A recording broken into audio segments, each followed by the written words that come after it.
प्रत्येक मनुष्य निमंते ईश्वरंकर संदेश या ईश्वरंकर चेतावनीर वाक्य जगतर प्रत्येक मनुष्य निमंते यह ईश्वरंकर वार्ता। यह कौन सी व्यक्ति विशेष निमंते नुहे, मात्र प्रत्येक मनुष्य निमंते यह ईश्वरंकर अंतिम दिनर वार्ता। माथ्यू लिखित सुसमाचार 16 अध्याय 26 पदरे प्रभु यीशु कहले, आ मनुष्य जेबे समस्त जगत लाभ करी अपना जीवन हराए तेबे ताहार की लाभ हेब, किबा मनुष्य अपना जीवन बदल रे कौन देव। पुणी मार्क लिखित सुसमाचार 8 पर्व 36 पदरे पुनर्बार प्रभु यीशु कहले, आ मनुष्य जेबे समस्त जगत लाभ करी निज जीवन हराए तेबे ताहार की लाभ, पुणी मनुष्य अपना जीवन बदल रे कौन देई पारे। लुक 9 पर्वर 25 पदरे प्रभु यीशु पुनर्बार कहले, आ मनुष्य जेबे समस्त जगत लाभ करी आपना को विनाश करे बा हराए तेबे ताहार की लाभ। सदाप्रभु परमेश्वर यही कथा प्रत्येक मनुष्य को कहते। आज जगत रे मनुष्य केवल जगत रे जागतिक अभिलाष रे व्यस्त, जगतर रंग रस रे व्यस्त, जगतर आमोद प्रमोद रे व्यस्त, पार्थिव विषय आसक्त हुई दिन राति व्यस्त। आज मनुष्य जगत रे दिन राति परिश्रम करुछि शारीरिक अभिलाष पूर्ण करिया पाए, शरीर विषय चिंता करी, इस संसार विषय चिंता करी आज मनुष्य जगत रे दिन राति कठिन परिश्रम करुछि। आज मनुष्य जगत रे मान सम्मान धन संपत्ति पुणी विभिन्न प्रकार अभिलाष पाइबा पाई मनुष्य दिन राति परिश्रम करुछि। आज मनुष्य पाखरे समय नाई, आज मनुष्य विवेचना करि पारुनी, केवल जगतर अभिलाष रे व्यस्त, जगतर माया जाल रे व्यस्त, जागतिक विषय पाइबा पाई, शारीरिक विषय पाइबा पाई आज दिन राति मनुष्य परिश्रम करुछि। निज पाई, निज परिवार पाई, पुणी निजर आगामी वंशधर पाई आज मनुष्य बहुत कठिन परिश्रम करुछि, दिन राति परिश्रम करुअछि। मनुष्यर स्वप्न एवं दर्शन केवल जगतर अभिलाष पाए, जगतरे अनेक विषय हासिल करिया पाए, अनेक विषय जगतरे पाइया पाए, अनेक अनेक विषय जगतरे प्राप्त होया पाए आज मनुष्य परिश्रम करुछि। सर्वदा निज विषय, निज परिवार विषय, निजर भविष्य विषय चिंता कर, निज शरीर विषय सर्वदा चिंता कर। आज मनुष्य भावुछि मु सारा संसार को लाभ करी एवं मु खुशी रही। आज मनुष्य दिन राति स्वप्न एवं दर्शन देखी सांसारिक अभिलाष पछरे दौड़ अछि। संसार विषय वस्तु पाइबा पाए, संसार रे किछि प्राप्त होई, किछि हासिल करी आनंद अनुभव करिया पाए, आमोद प्रमोद करिया पाए, खुशी रहिबा पाए दिन राति परिश्रम करुछि। परिश्रम करिबा, निज पाई संचय करिबा यह मंद नुहे, किंतु मनुष्य भूली जाइछि जे आज शरीर विषय से चिंता करुछि, किंतु तार आत्मा विषय से चिंता करुनि। आज मनुष्यर आत्मा कौन हेबो। आज सदाप्रभु परमेश्वर इथिपाई प्रत्येक मनुष्य को यही कथा कहते, हे मनुष्य तुम्हें आज व्यस्त जगत रे, आज जगत रे कठिन परिश्रम करुछ, दिन राति जगतर अभिलाष पाइबा पाई, जगतर सुख पाइबा पाई, जगतर आमोद प्रमोद पाई आज दिन राति परिश्रम करुछ, कठिन परिश्रम करुछ, दिन राति व्यस्तता मध्य ए संसार माया जाल रे व्यस्त अछ, ए संसार अभिलाष रे पार्थिव विषय आसक्त होई दिन राति व्यस्त अछ। ठीक अछि, किंतु हे मनुष्य मन रख, तोर आत्मा कौन हेबो, तोर आत्मार अवस्था कौन हेबो, तोर आत्मार परिणाम शेष दशा कौन हेबो। आज जो परिश्रम करुछु निज शरीर पाए, आज जो परिश्रम करुछु निज परिवार पाए, आज जो व्यस्तता मध्य क्लांत श्रांत होई दिन राति कठिन परिश्रम करुछु निज परिवार पाए, निज भविष्य पाए, ठीक अछि, किंतु तोर आत्मा पाई केबे की चिंता करिछु।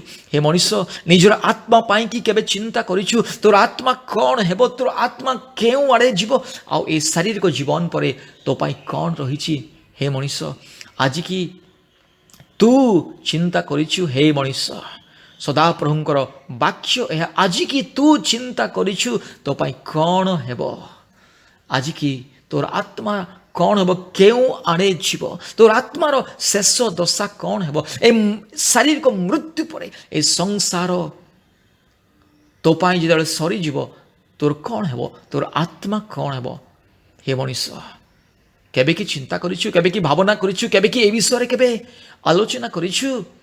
ଆଜି ଜଗତରେ ହିଁ ଶାରୀରିକ ବିଷୟ ପାଇବା ପାଇଁ, ସାଂସାରିକ ଅଭିଳାଷ ପାଇବା ପାଇଁ, ଜାଗତିକ ବିଷୟ ପାଇବା ପାଇଁ, ଜଗତର ଭୋଗବିଳାସକୁ ଆପଣାର କରିବା ପାଇଁ, ଆନନ୍ଦ କରି ଆମୋଦ ପ୍ରମୋଦ କରି ଜୀବନରେ କିଛି ଅନୁଭବ କରିବା ପାଇଁ, ଖୁସି ଅନୁଭବ କରିବା ପାଇଁ ଚେଷ୍ଟା କରୁଛୁ। ଦିନରାତି ପରିଶ୍ରମ କରୁଛୁ, କ୍ଳାନ୍ତ ଶ୍ରାନ୍ତ ହେଉଛୁ, ନିଦ୍ରା ଭୁଲି ଯାଉଛୁ, ଖାଇବା ପିଇବାରେ ଭୁଲି ଯାଉଛୁ, କେବଳ ଧନ ସମ୍ପତ୍ତି, ମାନ ମର୍ଯ୍ୟାଦା, ଐଶ୍ୱର୍ଯ୍ୟ, ଗୌରବ, ସମ୍ମାନ ଏହା ହିଁ ଅନ୍ୱେଷଣ କରୁଛୁ। ହେ ମଣିଷ, କେବେ କି ଚିନ୍ତା କରୁଛୁ ତୋର ଆତ୍ମା କ'ଣ ହେବ?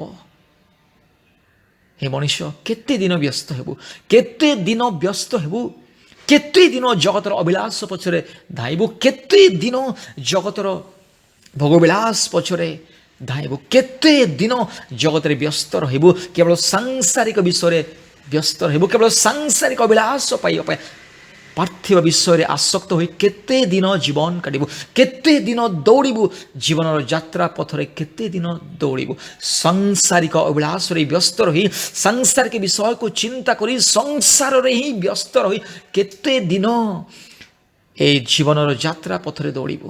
ହେ ମଣିଷ, କେବେ ଚିନ୍ତା କରିଛୁ କି କ'ଣ 60 ବର୍ଷ ଦୌଡ଼ିବୁ, ନା 70 ବର୍ଷ ଦୌଡ଼ିବୁ, ନା 80 ବର୍ଷ ଦୌଡ଼ିବୁ, ନା 100 ବର୍ଷ ଦୌଡ଼ିବୁ, ନା 120 ବର୍ଷ, ନା ଆଉ ଆଗକୁ ଅଛି କି?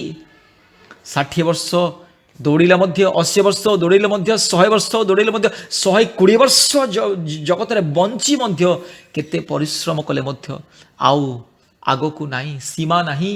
120 ବର୍ଷରୁ ଆଗକୁ ଆଉ ସୀମା ନାହିଁ, ଆଉ ଆଗକୁ ରାସ୍ତା ନାହିଁ। ଆଉ କେତେ ଦୌଡ଼ିବୁ, ଆଉ କେତେ ପରିଶ୍ରମ କରିବୁ, ଆଉ କେତେ ଚିନ୍ତା କରିବୁ, କେତେ ସର୍ବଦା ଶରୀର ବିଷୟରେ ଚିନ୍ତା କରିବୁ, ଏ ସଂସାର ବିଷୟରେ ଚିନ୍ତା କରିବୁ।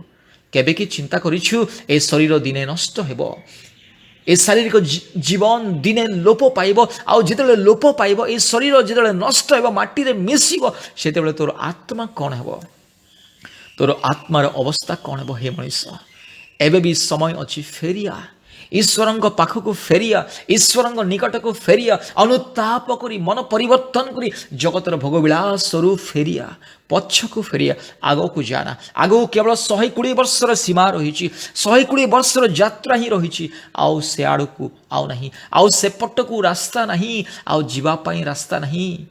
80 ବର୍ଷ, 90 ବର୍ଷ, 100 ବର୍ଷ, 120 ବର୍ଷ, ଆଉ ତାହାପରେ ହିସାବ ନାହିଁ, ଆଉ ତାହାପରେ ଆଗକୁ ରାସ୍ତା ନାହିଁ, ଡେଡ୍ ଏଣ୍ଡ ରହିଛି। ତେଣୁ ଫେରିକିଆ, ଫେରିକିଆ। କେତେ ଦିନ ଅସାରତାରେ ଜୀବନ କାଟିବୁ? ହେ ମଣିଷ, କେତେ ଦିନ ଅସାରତାରେ, ପାପରେ, ମନ୍ଦତାରେ କେତେ ଦିନ ଜୀବନ କାଟିବୁ? କେତେ ଦିନ ବାୟୁର ପଶ୍ଚାତ ଧାବନ କରିବୁ? କେତେ ଦିନ ପବନ ଆଗରେ ଦୌଡ଼ିବୁ? କେତେ ଦିନ ଜଗତର ବିଷୟରେ ହିଁ ଚିନ୍ତା କରିବୁ? କେତେ ଦିନ ଏ ଶରୀର ବିଷୟରେ, ଯେଉଁ ଶରୀର ମାଟିରେ ମିଶିବ, ଯେଉଁ ଶରୀରକୁ ସଦାପ୍ରଭୁ ପରମେଶ୍ୱର ମୃତ୍ତିକା ଦ୍ୱାରା ନିର୍ମାଣ କରିଛନ୍ତି, ସେହି ଶରୀର ଦିନେ ମାଟିରେ ମିଶିବ। ହେ ମଣିଷ, କେତେ ଦିନ, କେତେ ଦିନ ନିଜକୁ ପରୀକ୍ଷା କର, ନିଜକୁ ସମୀକ୍ଷା କର, କେତେ ଦିନ ଜଗତରେ ବଞ୍ଚିବୁ, ଆଉ କେତେ କାଳ ବ୍ୟସ୍ତ ରହିବୁ ଜଗତରେ, ଆଉ କେତେ କାଳ ଜଗତର ମାନ ସମ୍ମାନ, ଗୌରବ, ଅଭିମାନ, ଜଗତର ରଙ୍ଗରସ, ଧନ ସମ୍ପତ୍ତି, ଐଶ୍ୱର୍ଯ୍ୟ, ସୁନା ରୂପା ଏହିସବୁ ପାଇବା ପାଇଁ ଛଟପଟ ହେବୁ, ଆଉ କେତେ ଦିନ? ହେ ମଣିଷ, ଫେରିକିଆ, ଆଜି ହିଁ ତୋ ପାଇଁ ସମୟ ରହିଛି, ଫେରିକିଆ। ଏ ସମୟ ଚାଲିଗଲେ ଆଉ ସମୟ ଫେରି ଆସିବ ନାହିଁ। ତୋର ସମୟ ଯାଉଛି, ହେ ମଣିଷ, ତୋର ସମୟ ଚାଲି ଯାଉଛି। ପୁନର୍ବାର ଯେଉଁ ସମୟ ଯାଇଛି, ପୁନର୍ବାର ତା ଆସି ନପାରେ, ଫେରିକି ଆସି ନପାରେ। କାହିଁକି ବାୟୁର ପଶ୍ଚାତ ଧାବନ କରୁଛୁ? କାହିଁକି ଜଗତର ଅନ୍ଧକାର ପଛରେ ଦୌଡ଼ୁଅଛୁ? ହେ ମଣିଷ, କେତେ ଦିନ ଦୌଡ଼ିବୁ, କେତେ ଦିନ ଦୌଡ଼ିବୁ, ଦୌଡ଼ିବୁ, ଦୌଡ଼ିବୁ, ଦୌଡ଼ିବୁ, ଈଶ୍ୱରଙ୍କ ଠାରୁ ଦୂରକୁ ଯିବୁ, ଯିବୁ, ଯିବୁ, କେତେ ଦିନ ଆଉ କେତେ ରାସ୍ତା ଯିବୁ? 120 ବର୍ଷରୁ ଆଉ ଅଧିକ ଆଉ ସେ ଆଡ଼କୁ ଯାଇପାରିବୁ ନାହିଁ। ଏଥିପାଇଁ ହେ ମଣିଷ, ଫେରିକିଆ, ଈଶ୍ୱରଙ୍କ ନିକଟକୁ ଫେରିକିଆ, ଅନୁତାପ କରି ଫେରିକିଆ, ପାପ ପରିତ୍ୟାଗ କରି, ଅଧର୍ମ ପରିତ୍ୟାଗ କରି, ଏ ଜଗତର ଜାଗତିକ ଅଭିଳାଷକୁ ଏଡ଼ାଇ ଦେଇ ଫେରିକିଆ ଈଶ୍ୱରଙ୍କ ସତ୍ୟ ପଥକୁ ଫେରିଆ, ଈଶ୍ୱରଙ୍କର ପବିତ୍ରତାର ପଥକୁ ଫେରିଆ, ଈଶ୍ୱରଙ୍କର ଧାର୍ମିକତାର ପଥକୁ ଫେରିଆ। ନଚେତ୍ ସମୟ ନାହିଁ। ଆଜି ହିଁ ତୋ ପାଇଁ ସମୟ ରହିଛି। ଆଜି ହିଁ ତୋ ପାଇଁ ବହୁମୂଲ୍ୟ ସମୟ। ଆଜି ଈଶ୍ୱରଙ୍କର ଏହି ସନ୍ଦେଶ ଶୁଣି ଫେରିକିଆ। ହେ ମଣିଷ, କାହିଁକି ଜଗତରେ ଏତେ ବ୍ୟସ୍ତ? କାହିଁକି ଜଗତରେ ଏତେ କ୍ଳାନ୍ତ ଶ୍ରାନ୍ତ? କାହିଁକି ଏତେ ଛଟପଟ? କ'ଣ କରିବୁ ଜଗତରେ? କ'ଣ ଭାବୁଛୁ ଏ ଜଗତ ମୋର ଚିରସ୍ଥାୟୀ ବାସସ୍ଥାନ? କ'ଣ ଭାବୁଛୁ ମୁଁ ଜଗତରେ ସବୁଦିନ ପାଇଁ ବଞ୍ଚିବି? କ'ଣ ଭାବୁଛୁ ମୁଁ ଯାହା କିଛି ଜଗତରେ ଆୟୋଜନ କରିଛି, ଯାହା କିଛି ମୁଁ ପ୍ରାପ୍ତ ହୋଇଛି, ହାସଲ କରିଛି ମୋର ଜ୍ଞାନ ବୁଦ୍ଧି ବଳ ଶକ୍ତି ସାମର୍ଥ୍ୟ ଦ୍ୱାରା, ତାହା ମୁଁ ସବୁଦିନ ପାଇଁ ମୋର କରି ରଖିବି? ଭୁଲ ଭୁଲ ଭୁଲ ଚିନ୍ତାଧାରା, ଅନ୍ଧବିଶ୍ୱାସରୁ ବାହାରିଆ। ଏ ଜଗତ ତୋର ଚିରସ୍ଥାୟୀ ବାସସ୍ଥାନ ନୁହେଁ। ଏ ଜଗତରେ ଯାହା କିଛି ବର୍ତ୍ତମାନ ତୋର ଅଛି, ଯାହା କିଛି ତୁ ପାଇବାକୁ ଚେଷ୍ଟା କରୁଛୁ, ସେସବୁ ତୋର ନୁହେଁ, ଅନ୍ୟର ହେବ। ଯେଉଁଦିନ ଈଶ୍ୱର ତୋ ଠାରୁ ତୋର ଜୀବନକୁ ଅଲଗା କରିବେ, ତୋ ଶରୀର ଠାରୁ ତୋ ଜୀବନକୁ ଅଲଗା କରିବେ, ସେହି ଦିନ ସେହି ସମୟରେ ତୁ ଯାହା କିଛି ଆୟୋଜନ କରିଛୁ ସେହିସବୁ ଅନ୍ୟର ହେବ, ସେସବୁ ମାଟିରେ ମିଶିବ।